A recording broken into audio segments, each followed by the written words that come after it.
So we're going to have Mr. Rahul back on stage while we set up the stage for our first panel discussion for today.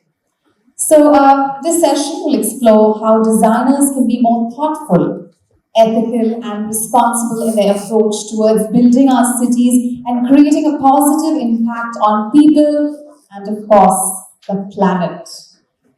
Ladies and gentlemen, as I'm calling out the names, let's put our hands together for all our panelists.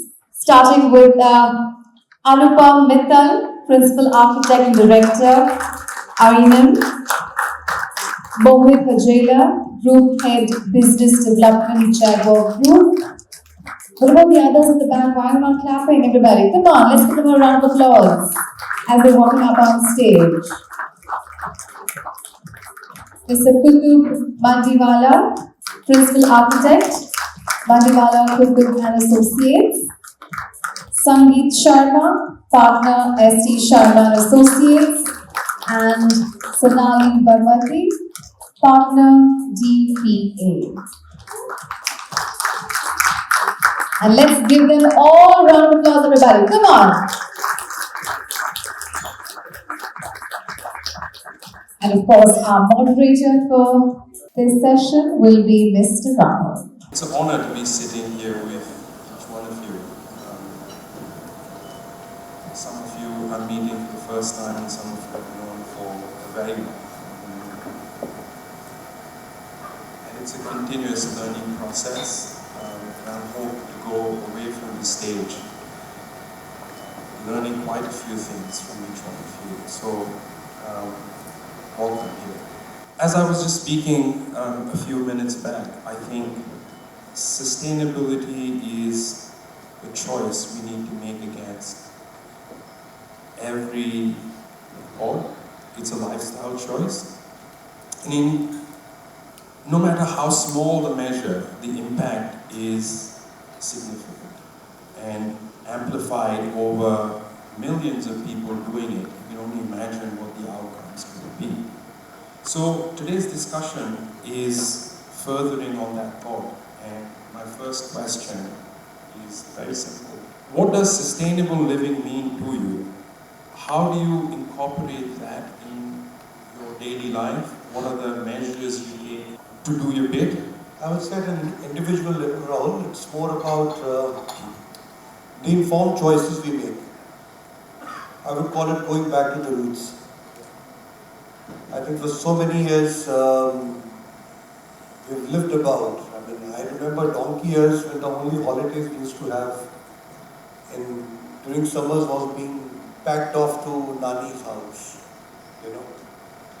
And the simple pleasures of life, the simple happiness, playing in almost good 45, 46 degrees, which now has become the order of the day. We could play, we were smiling, we were all jostling with energy. But never ever we felt that there was any drain.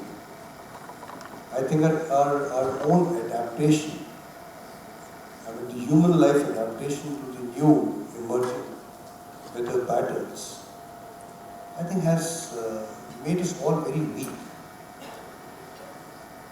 And if we look at some of the finest structures, signature structures that adorn this country, the built heritage that this country has, I don't think so Fatehpur Sikri ever needed an expanded water board.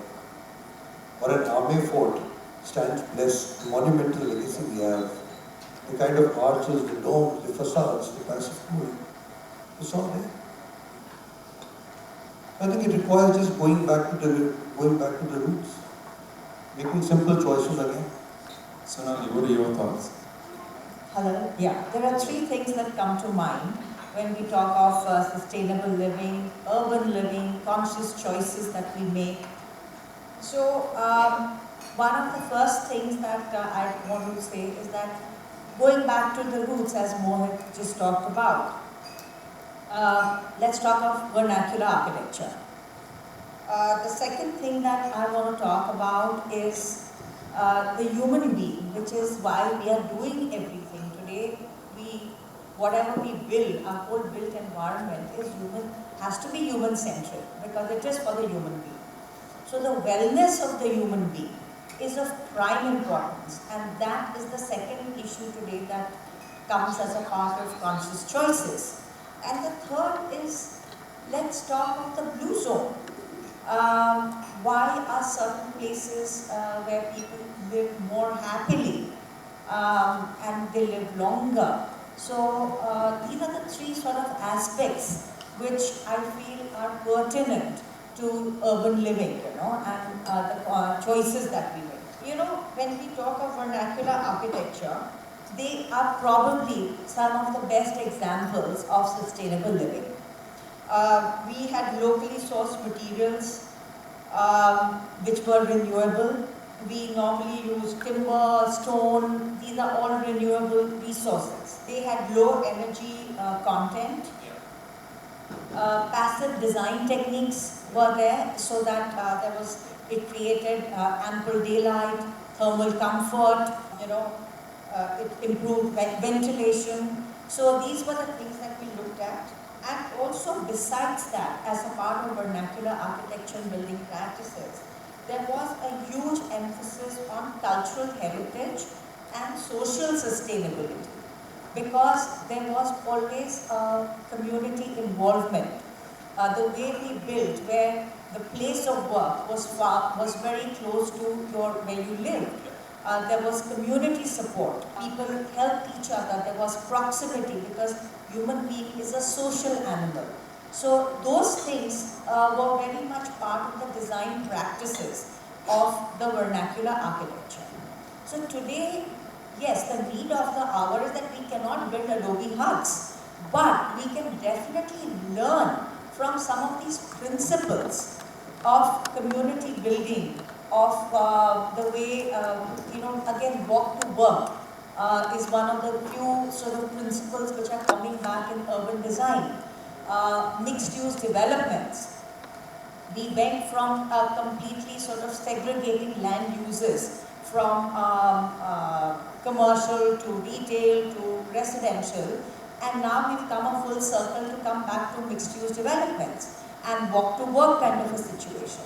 So I think learning from the principles of vernacular and social sustainability is something that is part of, needs to become a part of sustainable living, The second part is really talking about wellness. When we talk of human wellness, certainly, now we are looking at conscious markers for wellness, things that you need to consciously look at as a part of a design process or a living process. We are talking of air quality, of course, that is, a given. We are talking of smoke-free environment. We are talking of, obviously, fresh air and ventilation, construction pollution. We are looking at going back to openable windows from sealed glass buildings. We are talking about microbe and mold control, which is again to do with fresh air, the water quality, moisture management, the increasing drinking water for the person, water reuse, and of course the conveniences that we provide where we are, whether it's a place of work or a place of living, and try and create a walkable environment is all becoming part of the wellness process that we are now following. And last of all, when we come to the blue zone, this is something which has become, this has obviously been, the blue zones actually demonstrate everything that we have talked about, and that's why people are where they are, today. I want to first of all cite a very personal example, which is of course my mother, as you talked about your mother. Blue zones talk about finding a purpose for living. So it is not just the physical environment, it's your emotional and mental state that you talk about. And a purpose for living and a goal in life is extremely important for this whole, for a living purpose. And to talk about my mother, after she lost her partner of 68 years, which was my father, she had suddenly lost all purpose in life. She had no idea what she was going to do. And then I think She rose like a phoenix. She actually reinvented her life and started a business at an age of 91. Decided to do this business and decided to do things that she actually always loved doing, which was feeding people. She loved to feed us, she loved to feed our guests, she loved to feed anyone who was around her. And so It's a she love started, language, obviously. yes, and she started a food catering business. And that gave her a whole new purpose in life. And she's wanting to grow that business, she's all excited about it. She starts working by 7 o'clock every morning, cutting vegetables, and everybody she knew, people that she knew, her old friends and acquaintances, are either too old or are dead now, because she's 97 now. And so she started making friends who are 30, 40 years younger to her. So she has a friend circle who is my age group. She has her own relationships with them. She goes on her own with them. She takes her order, she does her catering, and she's learned to live life on her own terms. And I think that is what Blue Zone is. She really defines the parameters of a blue zone. So I think today she has always talked about eating, not processed food, fresh food. She only eats fresh foods. She eats very simple food, whole grains. She sleeps on time, she gets up on time, and just lives life the way every human being is supposed to live.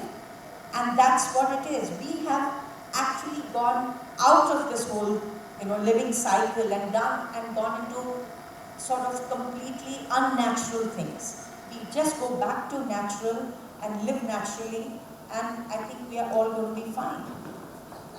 Sonali, thank you so much for sharing that. I think stories are social currencies. They're inspirations. They stay in our mind and constantly sort of challenging the decisions that each one of us makes against the stories you've heard. So, yeah, thank you so much. It's such an inspiration.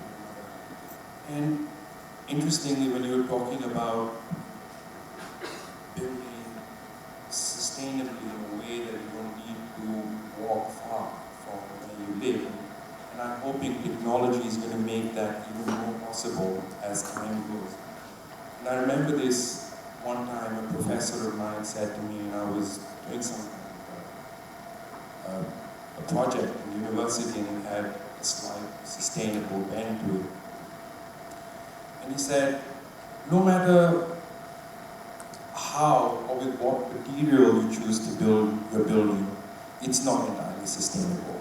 Now, whether you use old materials, renewable materials, something needs to be sacrificed for that building to happen. Now, we cannot not live in buildings. However, what he said to me is, what matters is the attitude you take towards the buildings. It's a bit like an energy audit, or I compare that to a domestic budget. If 1 month you have gone over your domestic budget, next month you cut down on something. Same thing with buildings, same thing with the structures we build. If we were to start to question how much energy this building has taken to build, how long will it take to generate renewable energy to put back into the social ecosystem that we live in. Now that could be through urban farming, it could be through green facades, I don't know what, or generating electricity that goes back into the system that's creating a balance. What are your thoughts on that? Thank you, Rahul.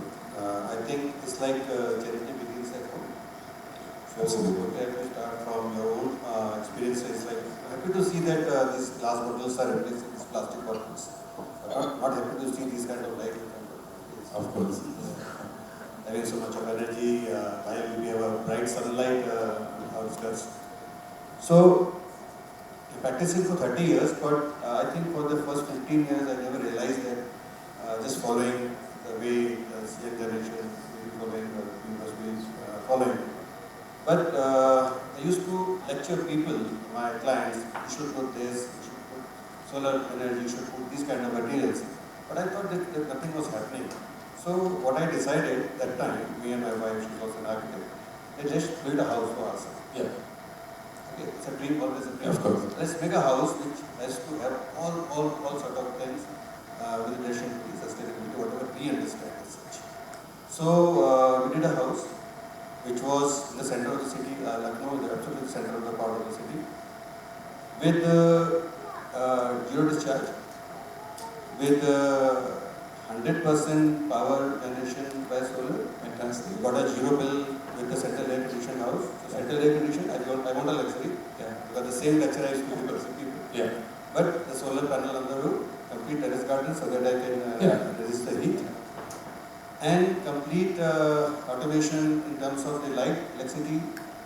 That's again a luxury. Yeah. But okay, let me have the luxury and let me have that kind of concept because it's an urban living. I have to go with the urban. So you having the luxury, but you're using renewable sources to sustain that luxury. And I think that's what I was talking about. It's an audit you're doing. Right? You consume something for your comfort, but you supplement that by getting a zero electricity bill every month. That's fantastic. Yeah. Yeah, that's the audit I was talking about. So what I feel now, the difference is because when I'm able to do it, I'm able to audit it, I'm able to calculate the things, I have the calculations with me for my own thing, then I'm able to lecture those things in a pretty better manner. Yeah. So now I feel that whenever I do the same thing with my clients, I try to educate them, I want to discuss with them, I want to share with them, I have that kind of confidence in me. Yeah. Yes, we have done it and you can also do it. Yeah.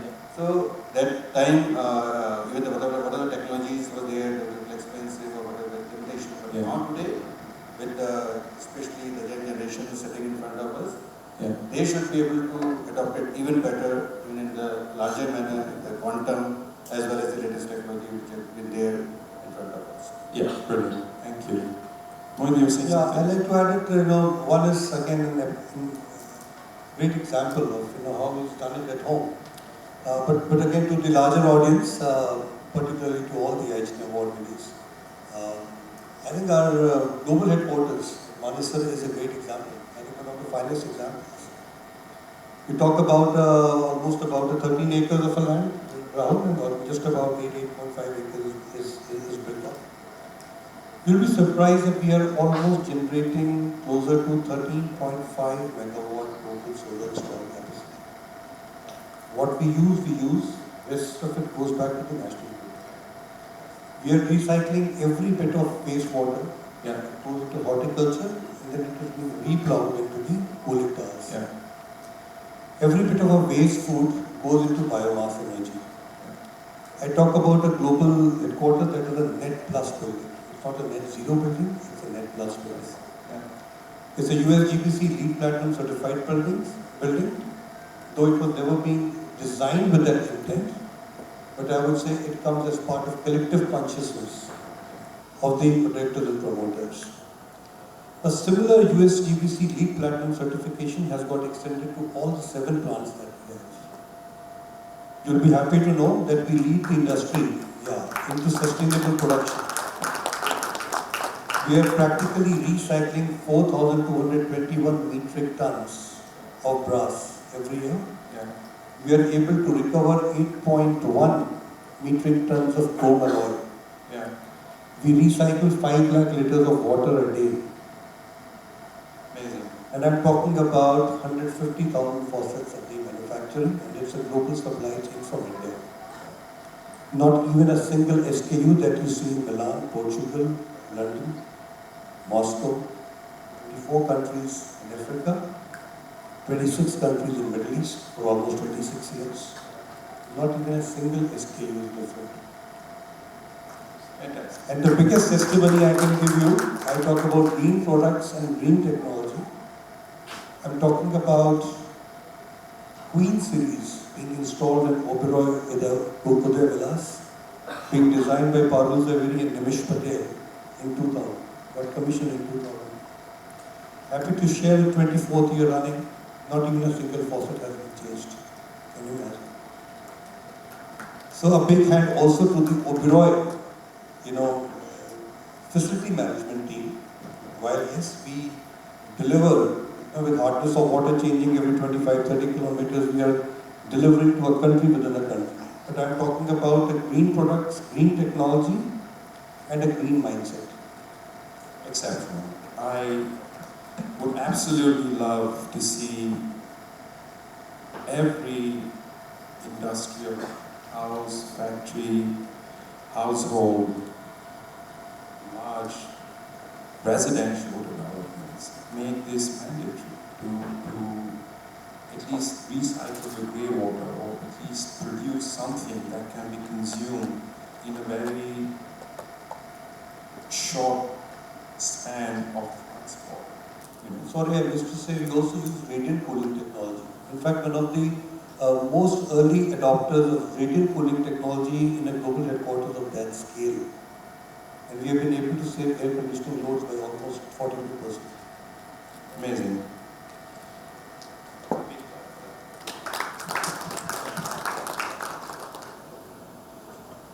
Sangeet, you come from Chandigarh.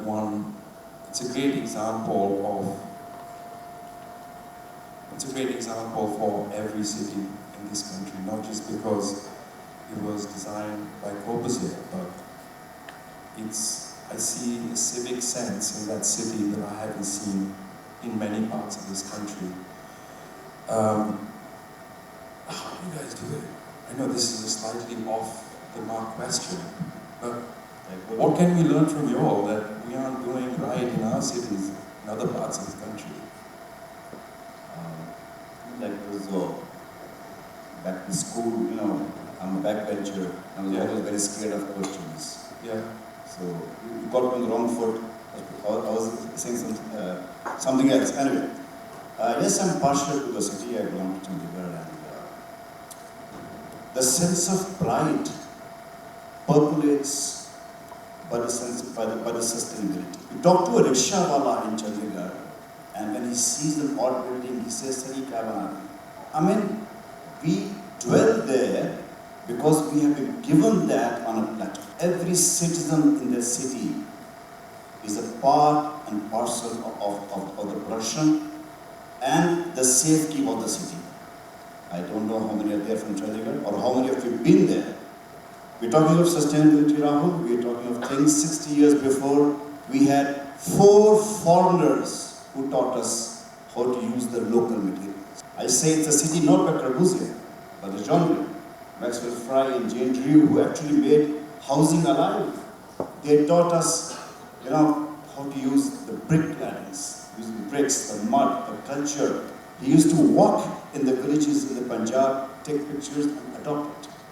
We still have jute finished doors. We still have those small buildings where all these masters worked.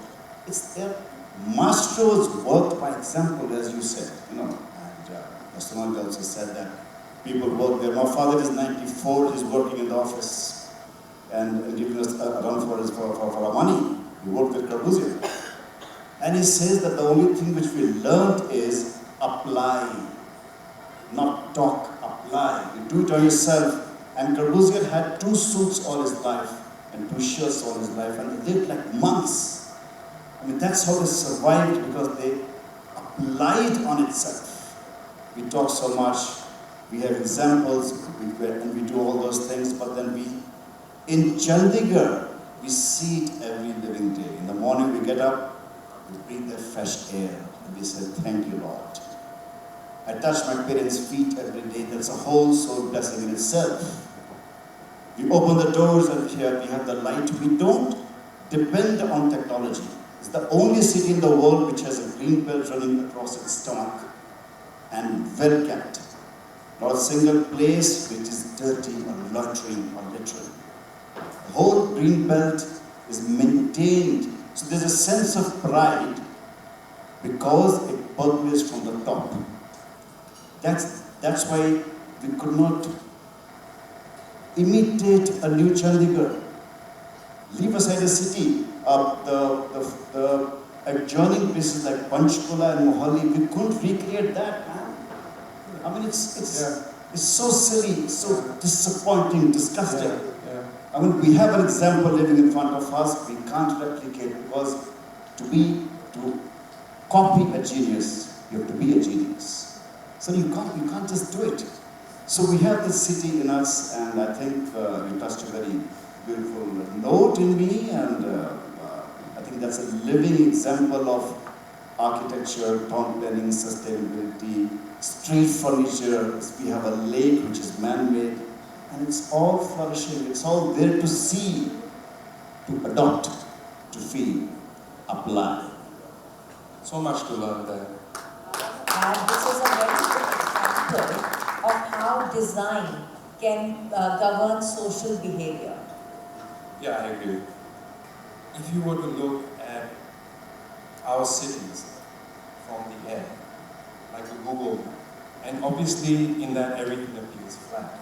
It feels like the buildings are pressed to the ground, the roofs are touching down. In reality, they all exist in different vertical planes.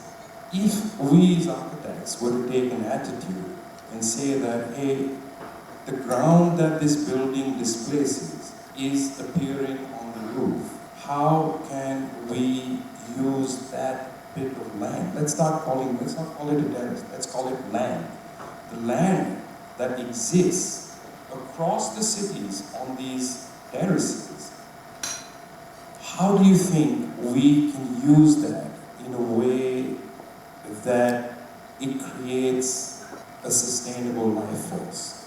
What would be your ideas on that? So well, that's a good question, and I think we saw a few slides which we presented recently.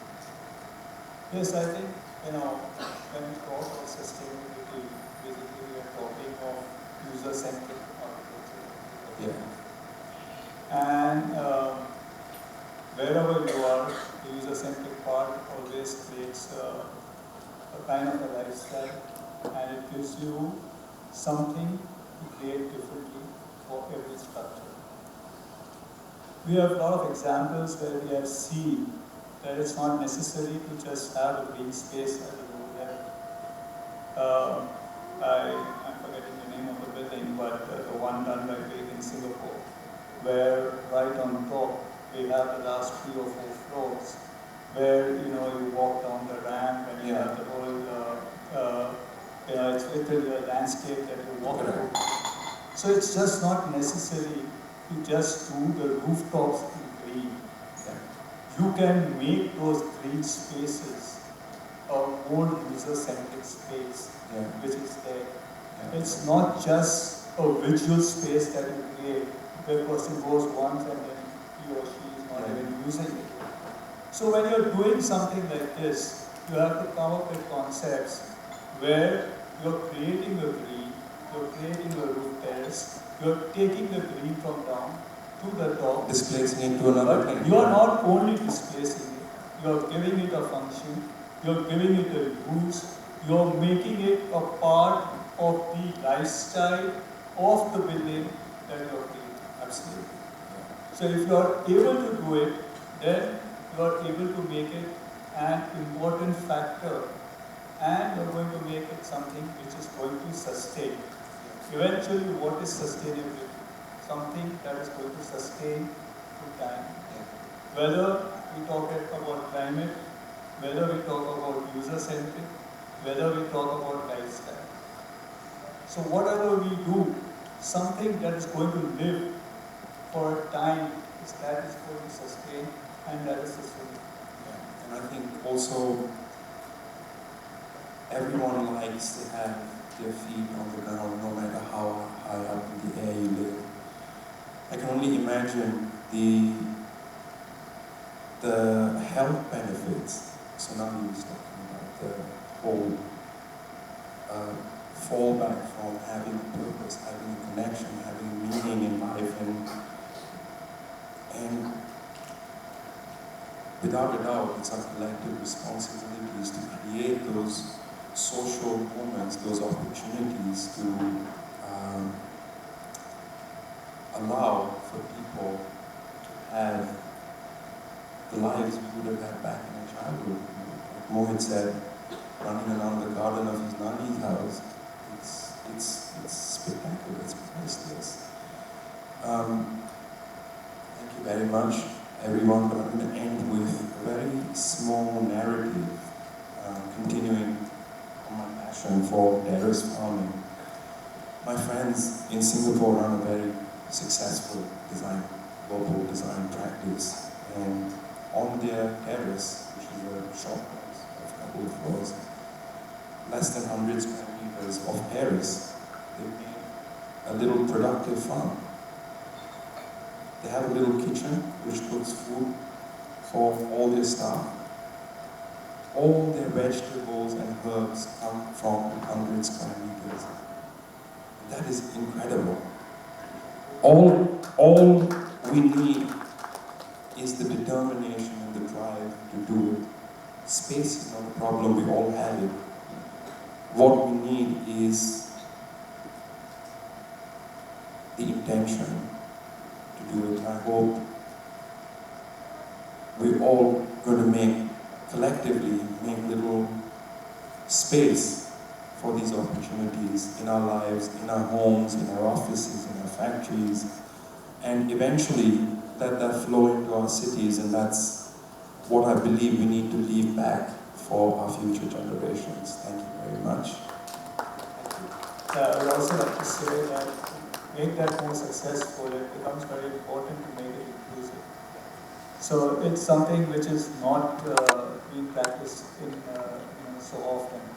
That how do you make these things, right from your planning, how do you make it inclusive to the user who is going to be there. Especially when you're talking about these kind of spaces, when they become a part of it, then they also take the ownership, and that is where it works. I agree. Yeah.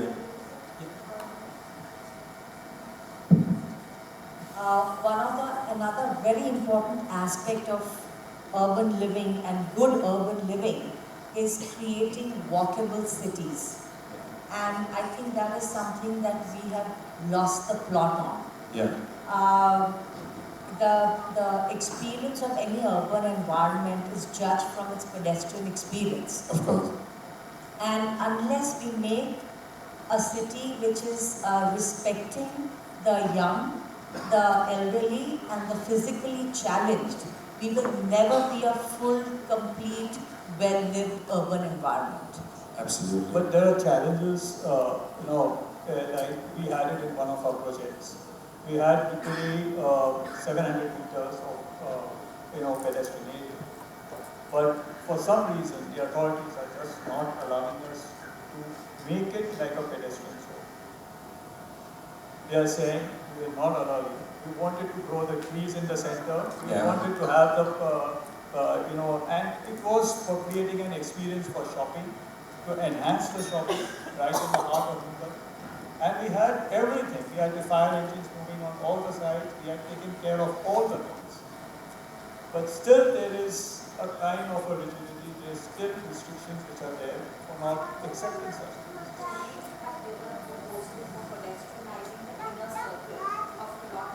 Yeah. Beautiful gardens, and the whole overall comprehensive plan was worked out for car movement, pedestrian movement, everything. But the NDMC just doesn't have the teeth to push it through, because the traders just rule the roost. So I don't know, it's just there. It's just like gathering dust. It's a bit of a chicken and egg, isn't it? But intent is everything, I believe, and the fact that each one of you trying in every way possible against the face of failure, that itself is great progress. And I can't imagine what it must be. I don't work too much with government authorities directly myself, but I can't imagine how incredibly hard that must be to get. I don't know this, when we are talking about the government authorities. By chance, I'm working a lot with the government organizations. And recently, when we were preparing tenders for larger development of railway stations, we found that it became very difficult to estimates on sustainability and this artwork and all those things, which has been already done very well in Mumbai, and Bangalore, terminals and all. So we suggested government, prepared a presentation to the government, to the Ministry of Railways, that we should put a specific calculation for these two things. Yeah. And I'm happy to share that after the presentation, government has adopted that this top-off estimate of 1% for the sustainable working, for the green building, and 0.5% for the artwork. Yeah.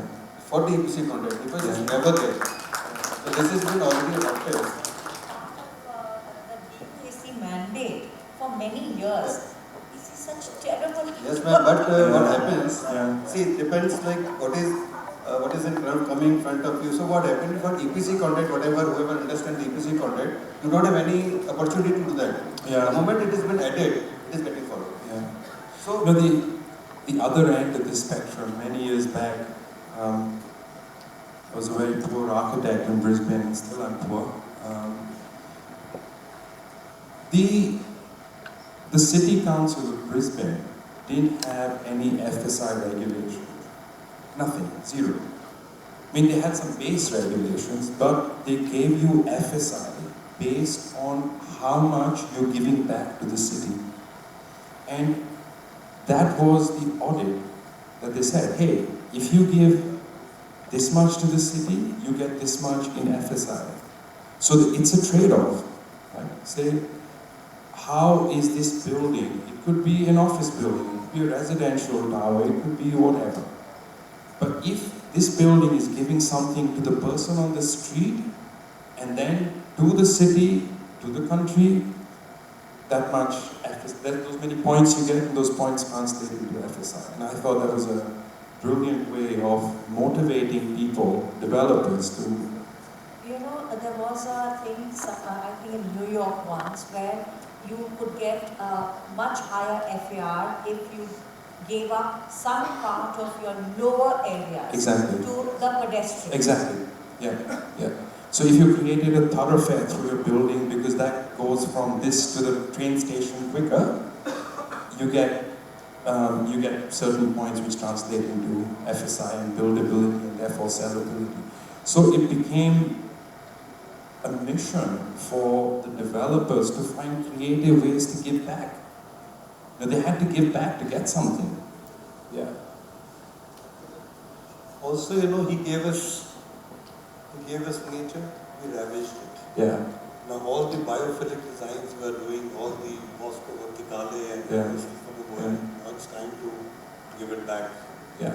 There's a wonderful verse, it says, तुझे ढूंढता था मैं 400, तेरी शान जल्ले जला लो. तुझे ढूंढता था मैं 400, तेरी शान जल्ले जला लो. तू बसा है रूह में रूबरू, तेरी शान जल्ले जला. Wow. Beautiful. What a fantastic way to end this wonderful discussion. Once again, thank you everyone for being here. Thank you ITB for having us here and giving us this wonderful opportunity to connect and share and take away valuable lessons. Thank you very much. Thank you, everyone. Request you to kindly give us a picture together. And everybody, come on, let's give them a round of applause. What an interesting discussion that was. And so much to learn. So let's be responsible. And let's build our cities, creating a positive impact on people and the planet. Why isn't anyone clapping?